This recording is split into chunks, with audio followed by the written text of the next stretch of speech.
బాష్పోత్సేకం. బాష్పోత్సేకం.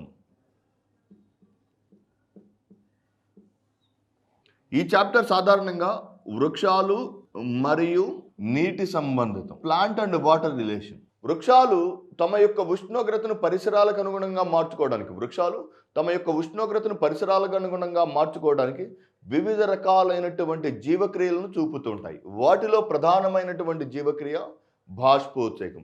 వృక్షాలు తమ యొక్క ఉష్ణోగ్రతను ఎందువలన తమ యొక్క ఉష్ణోగ్రతను మార్చుకోవాలి? బాహ్య వాతావరణంలోని ఉష్ణోగ్రత తమ యొక్క శరీరంలోని ఉష్ణోగ్రత మారుతూ ఉంటుంది. అంటే లేకపోతే బాహ్య ఉష్ణోగ్రత ఎక్కువగా ఉన్నప్పుడు లేదా బాహ్య ఉష్ణోగ్రత తక్కువగా ఉన్నప్పుడు దాని ప్రభావం వృక్షాల మీద పడకుండా ఉండటానికి బాహ్య ఉష్ణోగ్రత ఎక్కువగా ఉన్నప్పుడు, ఫర్ ఎగ్జాంపుల్ మానవుడిని తీసుకున్నాం. మానవుని యొక్క సగటు శరీర ఉష్ణోగ్రత 36.9 డిగ్రీ సెంటిగ్రేడ్ లేదా 98.4 డిగ్రీస్ ఫారెన్హీట్.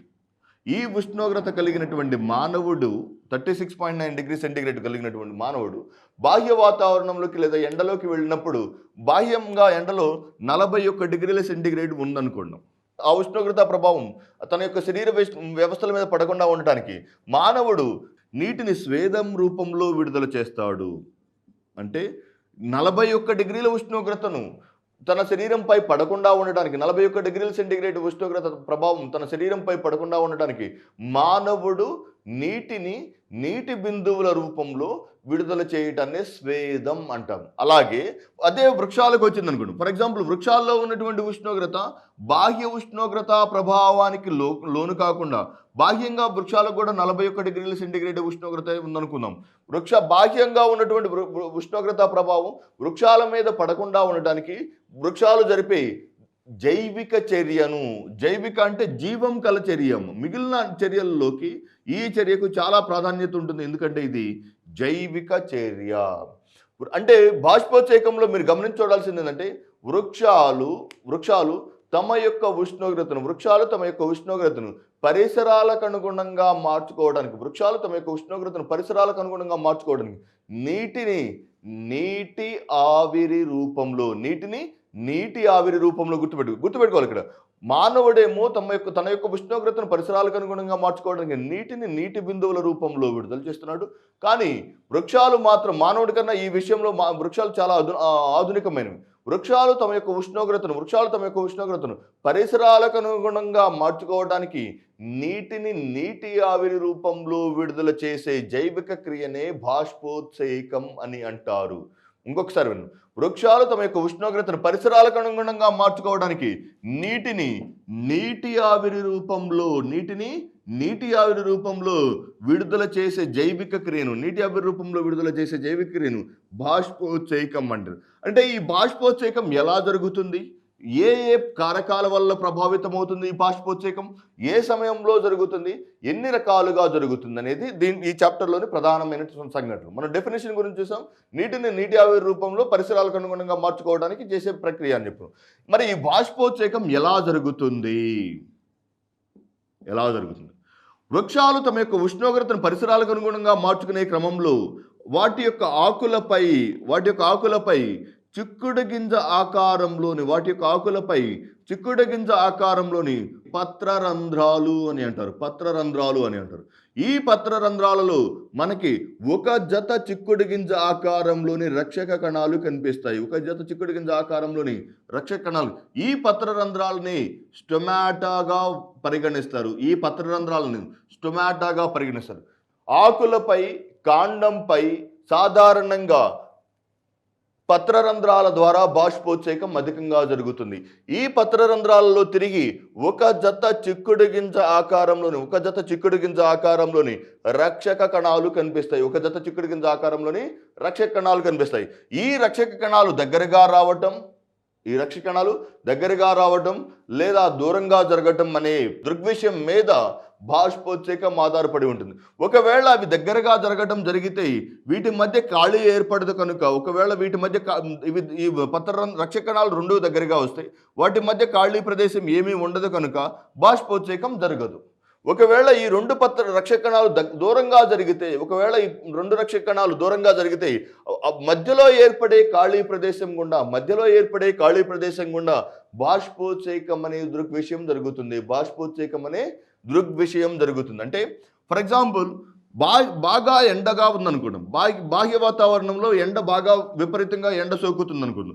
బాహ్య వాతావరణంలో సోకే ఎండ, బాహ్య వాతావరణంలో ఎండ ఉన్నప్పుడు ఈ ఎండ వేడిని తట్టుకోవడానికి వృక్షం తన లోపల నుండి నీటిని విడుదల చేస్తుంది. ఎలా వస్తుంది? కాండం గుండా నీటిని సేకరించి, వేళ్ల గుండా కాండం ద్వారా నీటిని సేకరించి, దానిపై గల పత్రరంధ్రాల్లో, దానిపై గల ఆకులపై గల పత్రరంధ్రాల్లో, ఆకులపై గల పత్రరంధ్రాల్లో ఉన్నటువంటి ఒక జత చిక్కుడు గింజ ఆకారంలోని రక్షక కణాలు, ఒక జత చిక్కుడు గింజలోని రక్షక కణాలు నీటిని స్వీకరించడం ద్వారా బాగా ఉబ్బడం జరుగుతుంది. అంటే రక్షక కణాలు ఉబ్బడం ద్వారా మధ్యలో ఏర్పడినటువంటి ఖాళీ ప్రదేశం గుండా నీటి ఆవిరి రూపంలో విడుదల చేయబడుతుంది. ఈ ప్రక్రియనే బాష్పోత్సేకం అని అంటాం. మిగిలిన అన్ని వృక్షాలు నీటి సంబంధమైనటువంటి దృగ్విషయాల్లో బాష్పోత్సేకం ఒక్కటే జైవిక చర్య. బిందు స్రావం కానీ నిర్జీవ చర్యలు లేక భౌతిక చర్యలు. బాష్పోత్సేకం ఒక్కటే వృక్షం బ్రతికి ఉన్నంత వరకు మాత్రమే జరుగుతుంది. This is very very important. ఒకవేళ వృక్షం మరణించిందనుకోండి, వృక్షం మరణించినప్పటికీ మీరు ఆకుల యొక్క చివరి భాగంలో కొన్ని నీటి తుంపర్లు కనిపిస్తాయి. అవి బాష్పోత్సేకం వల్ల జరుగుతున్నట్టు కదా, అవి బిందు స్రావం వల్ల జరుగుతున్నట్టు. అంటే వృక్షం బ్రతికి ఉన్నంత వరకు వృక్షం మరియు నీటి సంబంధమైనటువంటి విషయాలను నియంత్రించే కారకం బాష్పోత్సేకం, వృక్షానికి జీవచర్యకు సంబంధం ఉన్నటువంటి కారకం. సో ఈ ఒక జత చిక్కుడు గింజ ఆకారంలోని రక్షక కణాల ద్వారా బాష్పోత్సేకం జరుగుతుంది. ఈ రక్షక కణాలు దగ్గరగా రావటం లేదా దూరంగా జరగటం అనేది బాష్పోత్సేకాన్ని చాలా తీవ్రంగా నియంత్రిస్తుంది. ఈ బాష్పోత్సేకాన్ని నియంత్రించే కారకాలు వృక్షాలలో పొటాషియం అనే మూలకం, వెరీ వెరీ వెరీ ఇంపార్టెంట్ మూలకం. వృక్షాలలో పొటాషియం అనే మూలకం బాష్పోత్సేకాన్ని నియంత్రించే మూలకం. ఎలా అంటే మీరు దీన్ని బట్టి క్వశ్చన్ ఎలా అడిగినా క్వశ్చన్ ఆన్సర్ చేయగలిగి ఉండాలి. వృక్షాలలో బాష్పోత్సేకాన్ని నియంత్రించే మూలకం పొటాషియం, వృక్షాలలో బిందు స్రావాన్ని నియంత్రించే మూలకం పొటాషియం, వృక్షాలలో ఈ స్రావాన్ని నియంత్రించే మూలకం. అంటే వృక్షాలు నీటి సంబంధం. జలచర వృక్షాలైనటువంటి తామరల్లో బాష్పోత్సేకం ఎవరి ద్వారా జరుగుతుంది? ఏ మూలకం నియంత్రిస్తుంది? పొటాషియం నియంత్రిస్తుంది. ఒకవేళ ఎడారి మొక్కలైనటువంటి బ్రహ్మజముడు మరియు లేదా క్యాక్టస్ లేదా అలోవెరా వంటి వృక్షాలలో నీటి సంబంధానికి లేదా నీటిని నియంత్రించడానికి దోహదం చేసే మూలకం పొటాషియం. వృక్షాలు మరియు నీటి సంబంధ విషయాలను నియంత్రించే అతి ముఖ్యమైనటువంటి మూలకం పొటాషియం. నెక్స్ట్, వృక్షాలలో బాష్పోత్సేకాన్ని నియంత్రించే మూలకం పొటాషియం అయినప్పుడు వృద్ధికారక హార్మోన్ సైటోకైనిన్. ఈ క్రింది హార్మోన్లు చూడమ్మా, వెరీ వెరీ ఇంపార్టెంట్. బాష్పోత్సేకాన్ని వృక్షంలో నియంత్రించే మూలకం పొటాషియం, బాష్పోత్సేకాన్ని వృక్షాలలో నియంత్రించే హార్మోన్ సైటోకైనిన్. వృక్షాలలో బాష్పోత్సేకం ఇది లోపల జరిగేటువంటి కారకాలు. మరి బాష్పోత్సేకం ఎంత మోతాదులో జరుగుతుంది? ఒకవేళ వృక్షంలో అసలు బాష్పోత్సేకం జరుగుతుందా లేదా అని తెలుసుకోవడానికి ఉపయోగించే పరికరాన్ని పోటోమీటర్ అని అంటారు. Very very important. మనం దీన్ని ఇంగ్లీష్లోనే రాస్తున్నాను, గుర్తుపెట్టుకోండి. Potometer. What is mean by potometer? మీకు ఇక్కడ గుర్తుంచుకోవాలి, పిహెచ్ఓ రాయటం లేదు. పిహెచ్ఓ అంటే కాంతికి సంబంధించినటువంటి దృగ్విషయం. పిహెచ్ఓ అంటే కాంతికి సంబంధించిన దృగ్విషయం. ఇది కాంతికి సంబంధించినటువంటి దృగ్విషయం కాదు. దేనికి సంబంధించిన దృగ్విషయం? బాష్పోత్సేకానికి సంబంధించిన విషయం కనుక దీన్ని పిఓటిఓ బాష్పోత్సేకాన్ని నియంత్రించడానికి ఉపయోగించే పరికరం పోటోమీటర్. ఓకే, నెక్స్ట్, ఒక వృక్షంలో బాష్పోత్సేకం ఎంత మొత్తంలో జరుగుతుందో తెలవడానికి ఉపయోగించే పరికరమేమో పోటోమీటర్. ఒక వృక్షంలో బాష్పోత్సేకం ఎంత జరుగుతుందో కొలవడానికి ఉపయోగించే రసాయనం కోబాల్ట్ క్లోరైడ్. ఒక వృక్షంలో జరిగే బాష్పోత్సేకాన్ని కొలవడానికి ఉపయోగించే రసాయనం కోబాల్ట్ క్లోరైడ్, పరికరం పోటోమీటర్, వృద్ధికారక హార్మోన్ సైటోకైనిన్, మూలకం పొటాషియం. దీన్ని బట్టి చూద్దాం. ఒక చిన్న టాబ్యులేషన్ ద్వారా మనం దీనికి సంబంధించినటువంటి ఈ 4 విషయాలను మనం జాగ్రత్తగా వివరించవచ్చు. ఫర్ ఎగ్జాంపుల్, పొటాషియం అనే మూలకం మరియు సైటోకైనిన్లు, పొటాషియం సైటోకైనిన్, పొటాషియం మరియు సైటోకైనిన్. నెక్స్ట్ దీని తర్వాత మనకు కనిపించేటువంటి పోటోమీటర్, కోబాల్ట్ క్లోరైడ్, పోటోమీటర్ మరియు కోబాల్ట్ క్లోరైడ్. ఇది బాహ్యంగా బాష్పోత్సేకాన్ని కొలవటానికి, బాష్పోత్సేకాన్ని నియంత్రించే మూలకాలు. వృక్షాలలో బాష్పోత్సేకాన్ని సహజ సిద్ధంగా, జాగ్రత్త, ఈ రెండేమో వృక్షాల్లో బాష్పోత్సేకాన్ని సహజ సిద్ధంగా నియంత్రించే కారకాలు. బాష్పోత్సేకాన్ని కొలవడానికి ఉపయోగించే పరికరమేమో పోటోమీటర్, రసాయనమేమో కోబాల్ట్ క్లోరైడ్. దీనినే గ్యానాంగ్ పోటోమీటర్ అని కూడా అంటారు. గ్యానాంగ్ లేదా GANONG, గ్యానాంగ్ పోటోమీటర్ అని కూడా అంటారు. వృక్షాలలో బాష్పోత్సేకాన్ని సహజ సిద్ధంగా ఎంత మొత్తంలో బాష్పోత్సేకం జరుగుతుందో నియంత్రించే మూలకం పొటాషియం, వృద్ధికారక హార్మోన్ సైటోకైనిన్. బాహ్యంగా ఎంత మొత్తంలో ఆ వృక్షంలో బాష్పోత్సేకం అసలు జరుగుతుందా లేదా తెలుసుకోవడానికి పోటోమీటర్, దాన్ని గ్యానాంగ్ పోటోమీటర్ అంటారు. దాన్ని మరి ఉపయోగించే రసాయనం వచ్చి కోబాల్ట్ క్లోరైడ్. ఇది బాష్పోత్సేకానికి సంబంధించినటువంటి ప్రాథమిక సమాచారం. అసలు బాష్పోత్సేకం ఎన్ని రకాలుగా జరుగుతుంది? బాష్పోత్సేకం సాధారణంగా 3 భాగాలుగా జరుగుతుంది. ఇటీవల కాలంలో SSC స్టాఫ్ సెలక్షన్ ఎగ్జామినేషన్లో కానీ ఇటువంటి ఎగ్జామినేషన్స్లో చాలా రిపీటెడ్గా అడుగుతున్నటువంటి క్వశ్చన్ మీరు గమనిస్తే, ఈ క్రింది కారకాలలో ఏది బాష్పోత్సేకాన్ని నియంత్రిస్తుంది? పత్రరంధ్రాలు లేదా స్టొమాటా. పత్రరంధ్రాలు లేదా స్టొమాటా ద్వారా బాష్పోత్సేకం. Next lenticels. 3 క్యూటికిల్. లెంటిసెల్స్ మరియు క్యూటికల్స్ ద్వారా బాష్పోత్సేకం జరుగుతుంది. మనం చెప్పుకున్నాం ఆల్రెడీ పత్రరంధ్రాలలో ఒక జత చిక్కుడు గింజ ఆకారంలోని రక్షకణాలు ఉంటాయి. ఈ రక్షకణాల ద్వారా బాష్పోత్సేకం జరుగుతుంది. వృక్షాలలో జరిగే బాష్పోత్సేకంలో 98% బాష్పోత్సేకం పత్రరంధ్రాల ద్వారా జరుగుతుంది. వృక్షాలలో జరిగే బాష్పోత్సేకంలో 98% బాష్పోత్సేకం పత్రరంధ్రాల ద్వారా జరుగుతుంది. మరి లెంటిసెల్స్ అంటే ఏంటి? అప్పుడే పుట్టినటువంటి కాండం నుండి నూనూగు వెంట్రుకల వంటి నిర్మాణాలు కనిపిస్తూ ఉంటాయి. మీరు మైక్రోస్కోప్ కింద గమనించి చూస్తే, మరి ఏదైనా ఒక సూక్ష్మదర్శిని కానీ భూతద్దం కింద అప్పుడే ఏర్పడుతున్నటువంటి లేదా పెరుగుతున్నటువంటి కాండాన్ని మీరు గమనిస్తే, కాండం యొక్క మొదలు భాగంలో మనకి నూనూగు వెంట్రుకల వంటి నిర్మాణాలు కనిపిస్తాయి. ఆ వెంట్రుకల యొక్క చివరి భాగంలో, అంటే వెంట్రుకల యొక్క ప్రారంభ భాగంలో మనకి నీటి తుంపర్లు కనపడతాయి. అయితే ఇవి శాశ్వతమైన రంధ్రాలు. This is very very important. శాశ్వత రంధ్రాలు, కాండంపై ఏర్పడినటువంటి శాశ్వత రంధ్రాలనే లెంటిసెల్స్ అని అంటారు. వృక్షం పెరిగి పెద్దయింది, అయినప్పటికీ దాంట్లో లెంటిసెల్స్ అలాగే తెరవబడినవి. అంటే వృక్షాలలో కనిపించినటువంటి వృక్షాలలో లెంటిసెల్స్లో కాండంపై ఏర్పడినటువంటి శాశ్వతమైన రంధ్రాలను లెంటిసెల్స్ అంటారు. కాండంపై ఏర్పడినటువంటి శాశ్వతమైన రంధ్రాలను లెంటిసెల్స్ అంటారు. ఇది 1% బాష్పోత్సేకాన్ని జరుపుతుంది. వృక్షం జరిగే బాష్పోత్సేకంలో 1% ఉంటుంది. ఫర్ ఎగ్జాంపుల్ క్యూటికులర్ ట్రాన్స్పిరేషన్ లేదా క్యూటికల్స్ ద్వారా జరిగే బాష్పోత్సేకం అంటే, ఫర్ ఎగ్జాంపుల్ మీరు బ్రహ్మజముడు వంటి వృక్షాలు చూసారనుకోండి. బ్రహ్మజముడు వంటి వృక్షంలో బ్రహ్మజముడు అనేది ఎడారి మొక్క.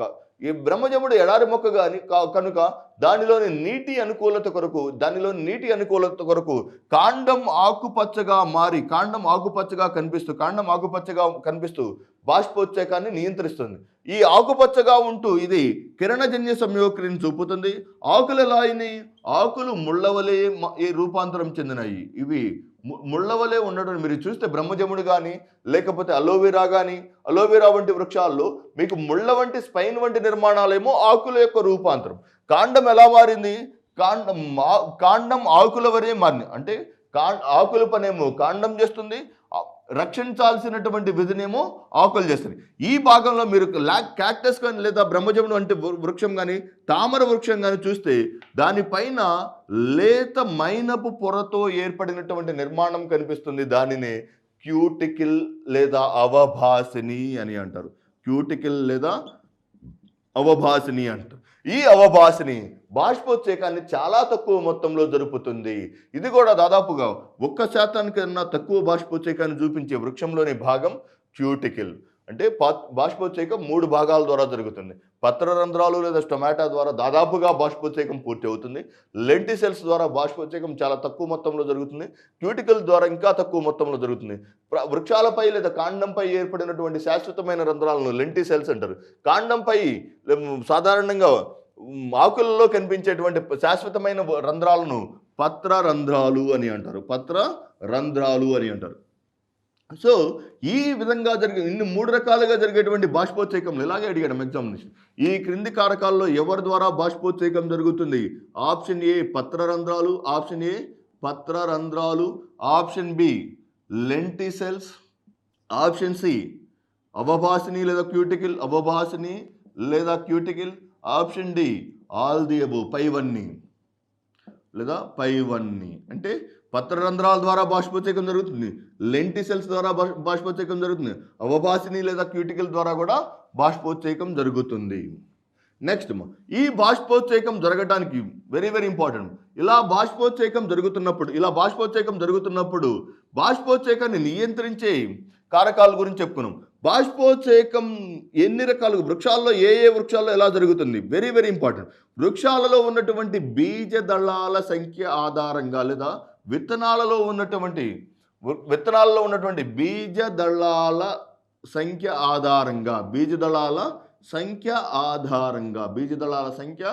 ఆధారంగా వృక్షాలను 2 రకాలుగా వర్గీకరించవచ్చు. ఒకటి ఏకదళ బీజ వృక్షాలు, 2 ద్విదళ బీజ వృక్షాలు. వృక్షాలను వాటిలో ఉన్నటువంటి బీజ దళాల సంఖ్య ఆధారంగా వృక్షాలను 2 రకాలుగా వర్గీకరించవచ్చు. ఒకటి ఏకదళ బీజ వృక్షాలు, 2 ద్విదళ బీజ వృక్షాలు. ఏకదళ బీజ వృక్షాలు అంటే వృక్షంలో విత్తనం మీరు కరెక్ట్గా కట్ చేసినప్పుడు 2 సమమైన భాగాలుగా లేదా 2 సమమైన బీజ దళాలుగా ఏర్పరచగలరు. ఫర్ ఎగ్జాంపుల్ బియ్యం గింజ చూసుకున్నారు, బియ్యపు గింజను కరెక్ట్గా 2 ముక్కలుగా కట్ చేయగలమా? చేయలేము. అంటే అది ఎటువంటి బీజదళ వృక్షం అని చెప్పుకోవచ్చు? ఏకదళ బీజ వృక్షం. గోధుమ కరెక్ట్గా 2 ముక్కలుగా స్ప్లిట్ చేయగలమా? చేయలేము. అంటే అది కూడా ఏకదళ బీజ వృక్షమే. జొన్న, మొక్కజొన్న వంటి మొక్కలన్నీ ఏకదళ బీజ వృక్షాలు.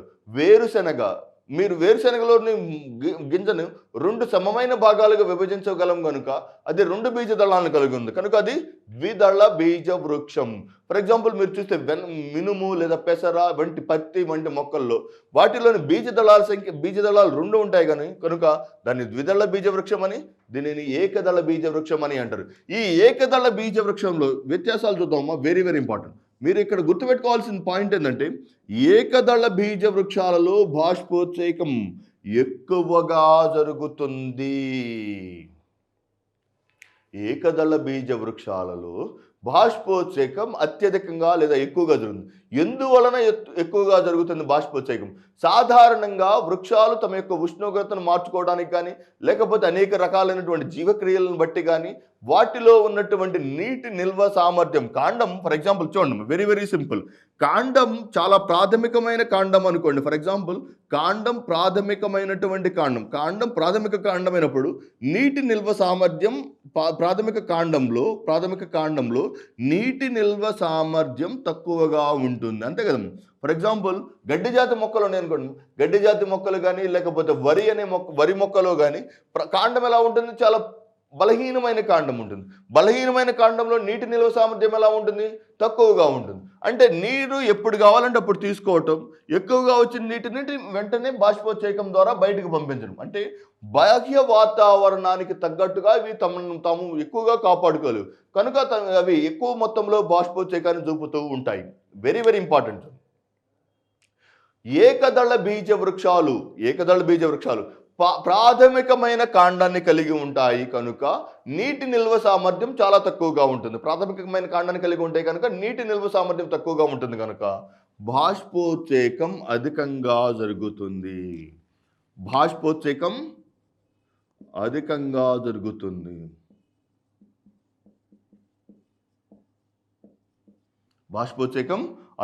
జరుగుతుంది. మరి ద్విదళ బీజ వృక్షాలలో వీటిలోని కాండం ఎలా ఉంటుంది? చాలా దృఢమైన కాండం ఉంటుంది. మీరు పత్తి మొక్క యొక్క వేరు చూసారనుకోండి, మామిడి మొక్క యొక్క వేరు చూసారనుకో, వేరు ఎలా ఉంటుంది, చాలా దృఢమైన కాండం ఉంటుంది. దృఢమైన కాండాన్ని కలిగి ఉంటుంది. కాండం చాలా దృఢమైన కాండం ఉంటుంది కనుక వాటిలో బాష్పోత్సేకం చాలా తక్కువగా ఉంటుంది. బాష్పోత్సేకం ఏకదళ బీజ వృక్షాల్లో బాష్పోత్సేకం అధికంగాను, ద్విదళ బీజ వృక్షాల్లో బాష్పోత్సేకం తక్కువగాను ఉంటుంది. మరి బాష్పోత్సేకం ఎక్కువగా జరిగే ఏకదళ బీజ వృక్షాల్లో పత్రరంధ్రాల సంఖ్య, బాష్పోత్సేకం అధికంగా జరుగుతుంది కాబట్టి పత్రరంధ్రాలు ఎలా ఉంటాయి, ఎక్కువ పత్రరంధ్రాలను కలిగి ఉంటాయి. ఎక్కువగా పత్రరంధ్రాలను కలిగి ఉంటాయి. అలాగే ద్విదళ బీజ వృక్షాలను చూసారనుకోండి, వాటిలోని పత్రరంధ్రాల సంఖ్య తక్కువగా ఉంటుంది. అంటే బాష్పోత్సేకం జరిగితే పత్రరంధ్రాలు తక్కువగా జరిగితే తక్కువ, అధికంగా జరిగితే పత్రరంధ్రాల సంఖ్య ఎక్కువ. అంటే ఏంది, బాష్పోత్సేకాన్ని నియంత్రించే కారకం చెప్పుకున్నాం కదా పత్రరంధ్రాలని. ఈ పత్రరంధ్రాల సంఖ్య కూడా ఎక్కడ ఉంటాయి, సాధారణంగా వీటిలో ఆకుల యొక్క క్రింది భాగంలోనే కనిపిస్తాయి. తక్కువగా ఉన్నటువంటి పత్రరంధ్రాలు కూడా ద్విదళ బీజ వృక్షాలలో ఆకుల యొక్క చివరి క్రింది భాగంలో, క్రింది ఉపరితలంలో కనిపిస్తాయి. ఈ ఏకదళ బీజ వృక్షాలలో జరిగే బాష్పోత్సేకం, ఏకదళ బీజ వృక్షాల్లోని వేరు వ్యవస్థను చూస్తే, వేరు వ్యవస్థ చూద్దాం. ఇక్కడ ఏకదళ బీజ వృక్షాల్లోని వేరు వ్యవస్థ పీచు వేరు వ్యవస్థను కలిగి ఉంటాయి. ఏకదళ బీజ వృక్షాల్లోని వేరు వ్యవస్థ పీచు వేరు వ్యవస్థ, గుబురు వేరు వ్యవస్థ. మీరు గడ్డి కానీ లేకపోతే వరి మొక్కను కానీ, వరి మొక్క యొక్క కాండాన్ని గట్టిగా పైకి లాగినప్పుడు వేరు వ్యవస్థ ఎలా ఉంటుంది, పీచు వేరు వ్యవస్థ. ఇలా పీచు వేరు వ్యవస్థ లేదా గుబురు వేరు వ్యవస్థ ఉంటుంది కదా. అలాగే ఇక్కడ వచ్చేసరికి ద్విదళ బీజ వృక్షాల్లోని వేరు వ్యవస్థ తల్లి వేరు వ్యవస్థ లేదా ట్యాప్ రూట్ సిస్టమ్. ఏకదళ బీజాల్లో బాష్పోత్సేకం అధికం, ద్విదళ బీజాల్లో తక్కువ. పత్రరంధ్రాలు ఏకదళ బీజాల్లో ఎక్కువగాను, ద్విదళ బీజాల్లో తక్కువగాను. వేరు వ్యవస్థ ఏకదళ బీజాల్లో పీచు వేరు వ్యవస్థ ఉంటుంది, ద్విదళ బీజ వృక్షాల్లో తల్లి వేరు వ్యవస్థ ఉంటుంది. దీనితో పాటుగా ఏకదళ బీజ వృక్షాల్లో సాధారణంగా ఈనెల వ్యాపనం అనే, రెండు వృక్షాల్లో ఈనెల వ్యాపనం అంటే ఆకులపై ఈనెలు అమరినటువంటి విధానం. ఆకులపై ఈనెల యొక్క అమరికను వెనేషన్ అని అంటారు. ఆకులపై ఈనెల యొక్క అమరికను ఈనెల వ్యాపనం అని అంటారు. ఏకదళ బీజ వృక్షాలలోని ఈనెల వ్యాపనం సమాంతర ఈనెల వ్యాపనం.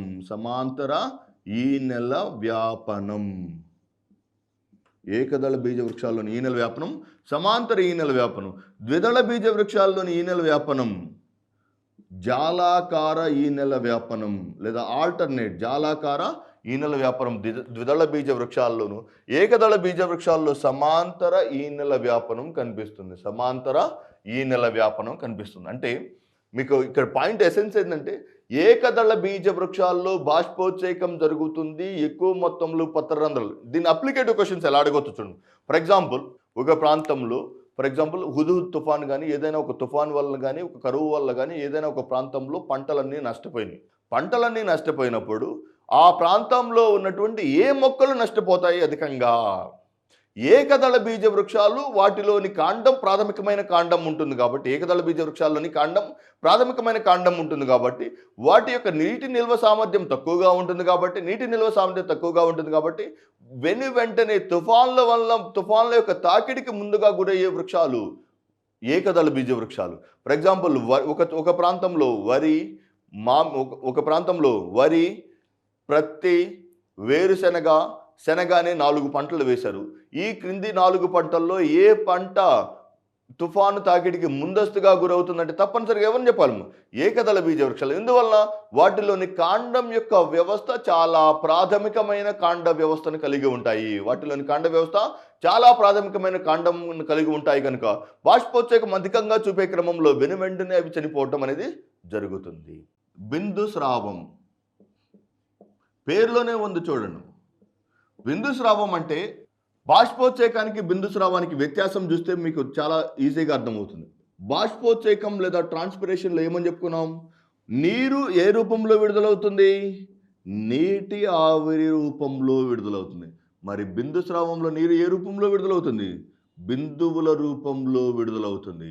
అంటే వృక్షాలు తమ యొక్క ఉష్ణోగ్రతను లేదా వాటిలోని నీటి నిల్వ సామర్థ్యాన్ని కొనసాగించడానికి గాను వృక్షాలు తమలోని నీటి నిల్వ సామర్థ్యాన్ని కొనసాగించడానికి గాను నీటి నిల్వ సామర్థ్యాన్ని హెచ్చు తగ్గులకు తట్టుకోవడానికి గాను కాండంలో ఉన్నటువంటి నీటి నిల్వ సామర్థ్యాన్ని కొనసాగించడానికి వృక్షాలు నీటిని నీటి బిందువుల రూపంలో విడుదల చేసే భౌతిక చర్యను నీటిని నీటి బిందువుల రూపంలో విడుదల చేసే భౌతిక చర్య బిందు స్రావం.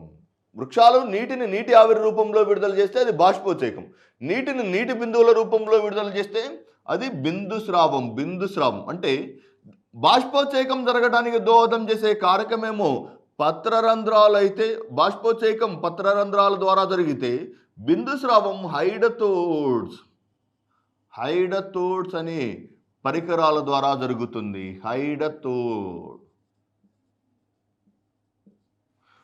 పత్రరంధ్రాలు బిందు స్రావం హైడతోళ్ల ద్వారా జరుగుతుంది. ఈ బిందు స్రావం జరగడానికి సాధారణంగా ఫర్ ఎగ్జాంపుల్ చూడండి, కాండంలో 2 రకాలైనటువంటి ప్రసరణ కణజాలాలు ఉంటాయి.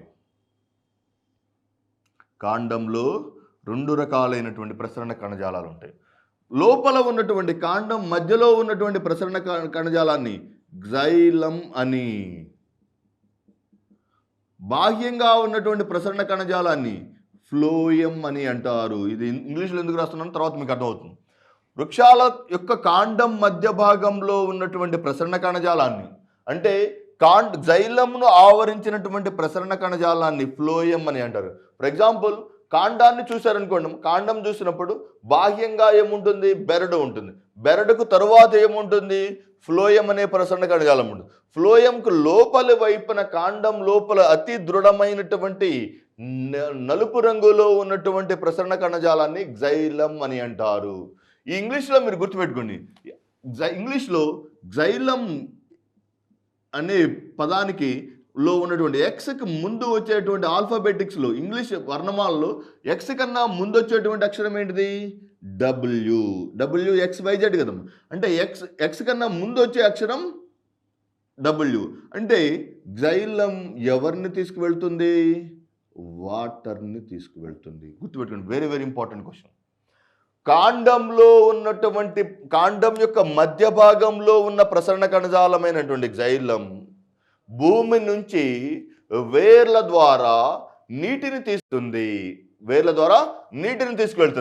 దాన్ని ఆవరించినటువంటి ఫ్లోయం అనే ప్రసరణ కణజాలం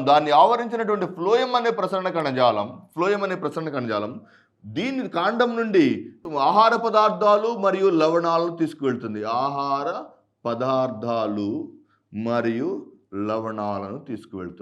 వెరీ వెరీ ఇంపార్టెంట్.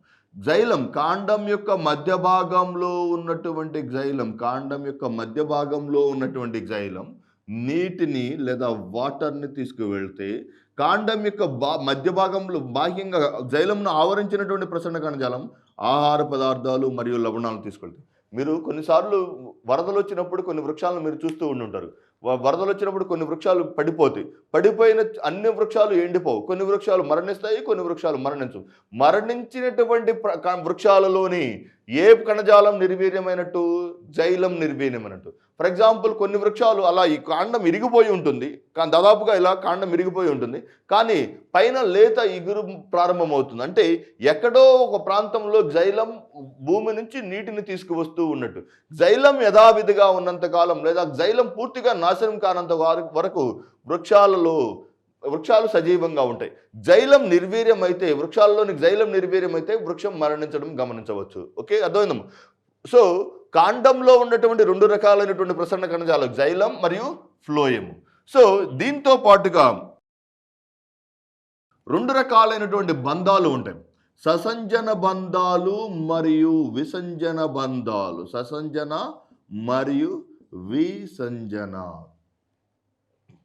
భూమి నుంచి నీటిని పైకి తీసుకువెళ్ళడానికి కానీ, భూమి నుంచి లవణాలు మరియు ఆహార పదార్థాలను పైకి తీసుకువెళ్ళడానికి కానీ 2 రకాలైనటువంటి బంధాలు దోహదం చేస్తాయి. ససంజన అంటే ఒకే రకమైనటువంటి పదార్థాల మధ్య గల ఆకర్షణ బంధాలు. రెండు ఆకర్షణ బంధాలు మీరు గుర్తుపెట్టుకోవాల్సింది. ససంజన బంధాలు ఆకర్షణ బంధాలే, విసంజన బంధాలు కూడా ఆకర్షణ బంధాలే. ససంజన బంధాలు ఆకర్షణ బంధాలే, విసంజన బంధాలు కూడా ఆకర్షణ బంధాలు. ససంజన బంధాలు అంటే ఒకే రకమైనటువంటి పదార్థాల మధ్య, ఒకే రకమైన అణువుల మధ్య గల ఆకర్షణ బంధాన్ని, ఒకే రకమైన అణువులు అంటే భూమి నుంచి నీరు పైకి రావాలంటే నీటి అణువుకి మధ్యలో ఉన్నటువంటి బంధం. ఇక్కడ ఆహార పదార్థాలు ఫ్లోయం ద్వారా రావాలంటే, లవణాలకు మరియు లవణాలకు అంటే ఒకే రకమైనటువంటి పదార్థాల మధ్య గల ఆకర్షణ బంధం, ఒకే రకమైనటువంటి పదార్థాల మధ్య గల ఆకర్షణ బంధాన్ని ససంజన బంధం అంటారు. ససంజన బంధం అంటారు. రెండు విరుద్ధమైన పదార్థాల మధ్య గల ఆకర్షణ బంధాన్ని విసంజన. విరుద్ధమైన పదార్థాలు అంటే ఇక్కడ లోపల ఉన్నటువంటి నీరు జైలమును టచ్ చేయకుండా వెళ్ళలేదు కదా, అంటే నీటికి జైలంకు మధ్య గల బంధం, లవణాలకు ఫ్లోయంకు మధ్య గల బంధం. అంటే భూమి నుంచి నీరు లవణాలు మరియు ఆహార పదార్థాలను కాండం తనతో పాటుగా తీసుకువెళ్ళడానికి రెండు రకాలైన బంధాలు దోహదం చేస్తాయి. ఒకటి ససంజన బంధాలు, రెండు విసంజన బంధాలు. ససంజన బంధాలలో ఒకే రకమైన ఆకర్షణ బలం ఉంటుంది. ససంజన బంధాలు ఒకే రకమైన అణువుల మధ్య గల ఆకర్షణ బంధం. విసంజన బంధం రెండు విరుద్ధమైన పదార్థాలు అంటే నీరు మరియు జైలం, లవణాలు మరియు ఫ్లోయంకు మధ్య జరిగేటువంటి బంధాన్ని విసంజన బంధాలు అని అంటారు. విసంజన బంధాలు అంటారు. సో ఇలా ఈ రకమైనటువంటి ప్రసరణ వ్యవస్థ కలిగినటువంటి కాండం గుండా నీరు, ఫర్ ఎగ్జాంపుల్ రాత్రి వేళల్లో నేల అంతా తేమగా ఉంది. రాత్రి వేళల్లో నేల అంతా తేమగా ఉన్నప్పుడు నేల నుంచి నీరుని పైకి లేవటానికి, అధికంగా ఉన్నటువంటి నేల నుంచి నీటిని పైకి లేవటానికి ఈ జరిగే దృగ్విషయాన్ని అంటే వృక్షాలు తమ యొక్క నీటి నిల్వ సామర్థ్యాన్ని పెంచుకోవటానికి నీటి బిందువుల రూపంలో విడుదల చేసే భౌతిక చర్యను బిందు స్రావం అని అంటారు. దీనికి దోహదం చేసే పరికరం వచ్చి హైడతోడ్స్. క్లియర్? ఇది బిందు స్రావానికి సంబంధించినటువంటి సమాచారం. నెక్స్ట్, స్రావం. వృక్షాలు తమలో ఏర్పడే నత్రజని సంబంధ వ్యర్థ పదార్థాలను విడుదల చేయటాన్ని స్రావం అని అంటారు. మీరు సాధారణంగా గమనించి చూస్తే జిల్లేడు మొక్క యొక్క కాండం భాగాన్ని కొంచెం మేరకు గాయం ఏర్పడిన దానిలోని పాల వంటి లేటెక్స్ ద్రవం విడుదలవుతుంది. అది ఎటువంటి ద్రవ పదార్థం? నత్రజని సంబంధ వ్యర్థ పదార్థం. ఒకవేళ రబ్బర్ యొక్క హీవియా బ్రెజిలెన్సిస్ లేదా రబ్బరు లేదా హీవియా బ్రెజిలెన్సిస్ మొక్కలో బాహ్య భాగంను, కాండం తరువాత భాగం లేదా బెరడు తరువాత భాగాన్ని మీరు చూస్తే, బెరడు తరువాత భాగాన్ని మీరు తొలిచినప్పుడు ఇక్కడి నుంచి నత్రజని సంబంధ లేటెక్స్ ద్రవ పదార్థాలు లేదా నత్రజని సంబంధ ద్రవ పదార్థాలు విడుదలయ్యే దృగ్విషయాన్ని స్రావం అని అంటారు. అంటే కాండం యొక్క ఫ్లోయం అనే ప్రసరణ కణజాలం నుంచి, కాండంలోని ఫ్లోయం అనే ప్రసరణ కణజాలం నుండి మనం చెప్పుకున్నాం కదా ఇంతకుముందు, రెండు ప్రసరణ కణజాలాలు ఉంటాయని చెప్పుకున్నాం. వృక్షంలో రెండు రకాలైనటువంటి ప్రసరణ కణజాలాలు ఉంటాయి. ఒకటి జైలం, రెండు ఫ్లోయం. జైలం అనే ప్రసరణ కణజాలం నీటి యొక్క ప్రసరణకు దోహదం చేస్తుందని, ఫ్లోయం అనే ప్రసరణ కణజాలం ఆహార పదార్థాలు మరియు లవణాల యొక్క ప్రసరణకు దోహదం చేస్తున్నారు. అంటే బాహ్యంగా ఉన్నటువంటి కాండానికి బాహ్యంగా ఉన్నటువంటి ఫ్లోయంకు గాయం తగలటం ద్వారా ఫ్లోయం నుంచి నత్రజని సంబంధ వ్యర్థ పదార్థాలు విడుదలయ్యే దృగ్విషయాన్ని స్రావం అని అంటారు. That is very very important. ఇప్పుడు మూడింటికి సంబంధించినటువంటి బాష్పోత్సేకం, బిందు స్రావం మరియు స్రావానికి సంబంధించినటువంటి వ్యత్యాసాలను ఒక చిన్న టేబుల్లో గుర్తిద్దాం. ఒక ఫస్ట్ వన్ బాష్పోత్సేకం. సేకం, బిందుస్రావం, బిందుస్రావం మరియు స్రావం. బాష్పోత్సేకంలో నీరు నీటి ఆవిరి రూపంలో విడుదలవుతుంది. నీరు నీటి ఆవిరి రూపంలో విడుదలవుతుంది. బిందుస్రావంలో నీరు బిందువుల రూపంలో విడుదలవుతుంది. బాష్పోత్సేకం గుర్తించాలంటే మీరు మార్నింగ్ టైం ఉదయాన్నే పార్కుల్లో నడుచుకుంటూ వెళ్ళినప్పుడు గడ్డి మొక్కల గుండా వచ్చేటువంటి గడ్డి మొక్కల యొక్క చివరి భాగంలో తుంపర్ల రూపంలో ఉండేటువంటి వాటినే బిందువులు అంటారు. ఆ ప్రక్రియను బిందుస్రావం అని అంటారు. ఓకే, సో బిందువుల రూపంలో విడుదల. స్రావంలో ఏమవుతుంది? నత్రజని సంబంధ లేటెక్స్ విడుదలవుతాయి. నత్రజని సంబంధ ద్వితీయ ఉత్పన్నకాలైనటువంటి లేటెక్స్ అనే పదార్థాలు విడుదలవుతాయి. నెక్స్ట్ బాష్పోత్సేకం. సాధారణంగా బాష్పోత్సేకం జరగడానికి దోహదం చేసే కారకం వచ్చి స్టొమాటా లేదా పత్రరంధ్రాల ద్వారా బాష్పోత్సేకం జరుగుతుంది. స్టొమాటా లేదా పత్రరంధ్రాల ద్వారా. బిందుస్రావం ఏమో హైడతోడ్స్ ద్వారా. బిందుస్రావం హైడతోడ్స్ ద్వారా. స్రావం ఫ్లోయం ద్వారా జరుగుతుంది. ఈ టేబుల్ గుర్తుపెట్టుకోండి, వెరీ వెరీ ఇంపార్టెంట్. ఓకే, బాష్పోత్సేకం, బిందుస్రావం. నెక్స్ట్ వృక్షాలు. వృక్షాలలోని కాండంపై శాఖల యొక్క అమరిక ఆధారంగా వృక్షంలో కాండంపై శాఖల యొక్క అమరిక ఆధారంగా వృక్షాలను లేదా కాండంను 4 రకాలుగా వర్గీకరించవచ్చు. వృక్షాలను లేదా కాండమును 4 రకాలుగా వర్గీకరించవచ్చు. Very simple. చూడు, కాండంపై శాఖల యొక్క అమరిక ఆధారంగా వృక్షాలను 4 రకాలుగా వర్గీకరించవచ్చు. వృక్షాలు, ఫస్ట్ వన్ ఈస్ డెలిక్వెసెంట్. రెండవది ఎక్స్కరెంట్, కార్డెక్స్, సిన్, CYLN. ముందు ప్రతి ఒక్క కాండానికి దాని యొక్క డిస్క్రిప్షన్ చెప్తాను, దాని తర్వాత ఉదాహరణలు చెప్పుకుందాం. డిస్క్రిప్షన్ బట్టి మీరు సాధ్యమైనంత వరకు అవగాహనకు రావడానికి ట్రై చేయండి. అప్పుడు గుర్తు రానప్పుడు దానికి సంబంధించినటువంటి ఉదాహరణకి వెళ్దాం. డెలిక్వెసెంట్ అనగా కాండంపై శాఖలు గొడుగు ఆకారంలో అమరుతాయి. కాండంపై శాఖలు గొడుగు ఆకారంలో అమరటం గమనించవచ్చు. డెలిక్వెసెంట్ అనగా కాండంపై శాఖలు గొడుగు ఆకారంలో అమరటం గమనించవచ్చు. అంటే ఉదాహరణ, ఫస్ట్ ఆ మాట చెప్పగానే మీకు గుర్తుకొచ్చేది పుట్టగొడుగు కాదు. పుట్టగొడుగు అనేది వృక్ష సంబంధమైనది కాదు, అది శిలీంద్ర సంబంధమైనది. డెలిక్వెసెంట్లో శాఖలు అన్నీ కాండం యొక్క చివరి భాగంలో అమరటం వల్ల కాండం గొడుగు ఆకారంలో కనిపిస్తుంది. ఉదాహరణ వేప, మామిడి మరియు మర్రి వంటి అతిపెద్ద వృక్షాలు.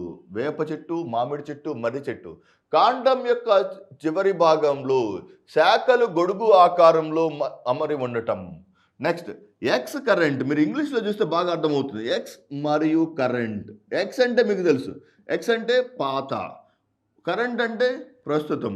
అంటే కాండంపై పాత శాఖలు అన్నీ రాలిపోవడం ద్వారా, కాండంపై పాత శాఖలన్నీ రాలటం మరియు కాండంపై కొత్త శాఖలు మాత్రమే కాండం యొక్క చివరి భాగంలో కనిపిస్తే దానిని ఎక్స్ కరెంట్ అని అంటారు. డెలిక్వెసెంట్ అంటే కాండం యొక్క చివరి భాగంలో శాఖలు గొడుగు ఆకారంలో అమరటం. ఎక్స్ కరెంట్ అనగా కాండం యొక్క చివరి భాగంలో క్రొత్త శాఖలు, ఆకులు కాదు, క్రొత్త శాఖలు అమరి పాత శాఖలన్నీ భూమిపై రాలటాన్ని ఎక్స్ కరెంట్ అని అంటారు. దీనికి ఉదాహరణ, ఎక్స్ కరెంట్కి సాధారణంగా ఉదాహరణ మీరు చూస్తే యూకలిప్టస్ మరియు సరుగుడు వృక్షాలు వీటికి ప్రధానమైనటువంటి ఉదాహరణలుగా కనిపిస్తాయి. కార్డెక్స్, మీరు తాటి మరియు కొబ్బరి వృక్షాలను గమనించి చూస్తే వీటి యొక్క చివరి భాగంలో క్రొత్త ఆకులు అమరటం గమనించవచ్చు. కాండం యొక్క చివరి భాగంలో క్రొత్త ఆకులు మరియు కాండం యొక్క క్రింది భాగంలో అన్ని పాత ఆకులు రాల్చివేయబడిన తర్వాత కాండం యొక్క చివరి భాగంలో క్రొత్త ఆకులు మాత్రమే కలిగే విధానాన్ని కార్డెక్స్ అని అంటారు. ఉదాహరణ తాటి మరియు కొబ్బరి. సిన్ అనగా కాండం అత్యంత బలహీనంగా ఉంటుంది. అత్యంత బలహీనంగా ఉంటుంది. సిన్లో కాండం అత్యంత బలహీనంగా ఉంటూ కాండం యొక్క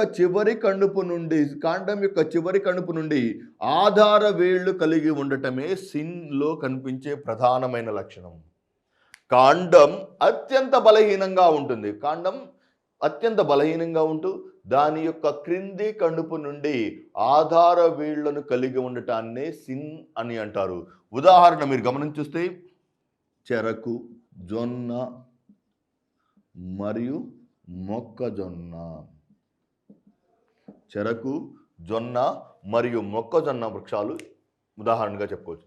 డెలిక్వెసెంట్ వేప, మామిడి మరియు మర్రి. కాండం యొక్క చివరి భాగంలో శాఖలు గొడుగు ఆకారంలో ఉండటం. ఎక్స్కరెంట్ కాండం యొక్క చివరి భాగంలో కొత్త శాఖలు మాత్రమే ఉంటూ పాత శాఖలన్నీ క్రింద పడిపోవటం. కార్డెక్స్ కాండం యొక్క చివరి భాగంలో కొత్త ఆకులను కలిగి పాత ఆకులు రాల్చివేయటం. సిన్ అనగా కాండం అత్యంత బలహీనంగా ఉంటూ క్రింది కణుపు నుండి ఆధారభూతమైన వేళ్లను కలిగి ఉండటం. ఉదాహరణ చెరకు, జొన్న మరియు మొక్కజొన్న. ఇదేంది? కాండం పై శాఖ అమరిక ఆధారంగా కాండం యొక్క వర్గీకరణ అంటే సాధారణంగా వృక్షాల్లో మనకి ఏమేమి కనిపిస్తాయి? కాండం కనిపిస్తుంది, ఆకులు కనిపిస్తాయి, వేర్లు, ఫలాలు మరియు పుష్పాలు.